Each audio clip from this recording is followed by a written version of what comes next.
An interesting idea to think that we might rise or fall to the level, not of our technical ability, but our communication skills as it relates to how the world perceives us. And it's both. The importance there is both. Whereas I feel like we get stuck into this world where we think, oh, it's one or the other. And my students always ask me this, which one should I focus on? And I said, well, the reality is both. It's not as simple. It's both.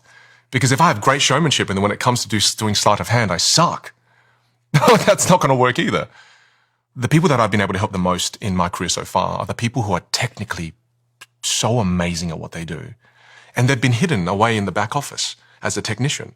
And then bloody Brad always gets the promotion, right? Brad always gets it. Damn it, Brad got it again. Brad's not smart as me. Brad is not as good as me, right? And it's because Brad talks better.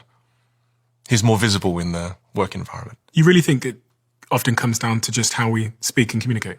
Our value, yes. Because if you can't communicate your value in a way that is clear and concise, people, it's not their responsibility to see the brilliance that exists within you. It's, I believe, your responsibility to learn how to shine your light brightly. It's super sad because I lived a massive part of my life like that. English is my third language. The first language I learned is a Chinese dialect. Not that impressive. My wife speaks 5, but thank you. The first language I learned was a Chinese dialect called Dijiu. Right, it's a bit of Dijiu for you. Aussi Dijiu nang. Second language I then had to learn fluently is Vietnamese. Vinh là người Việt Nam, tôi là Vinh San ở nước Úc.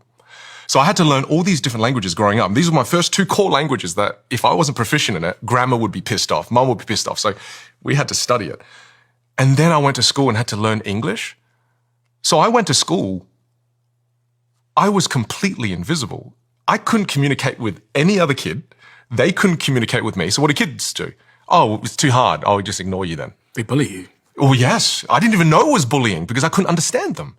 Right? I could kind of read what they seemed to mean, but I had no idea what they were saying. So I spent so much of my childhood, especially in those single-digit years around 5, 6, and 7. This is super sad, but I just spent a lot of time in the toilet because I didn't want to deal with the shame of being seen by myself. So I just hid. I just found a corner somewhere and and then gradually I started to learn English. But even when I learned English, I sounded funny because I had an accent. So then they called me fob. F-O-B, fresh off the boat. Yeah. And they just kept calling me, oh, there's the fob, there's the fob. Oh, he's so fobby. So then even though I learned the English language now, I'm scared to speak it because I don't want to sound like a fob. And there were all these challenges. And so I know what it's like to feel invisible. I know what it's like to be ignored and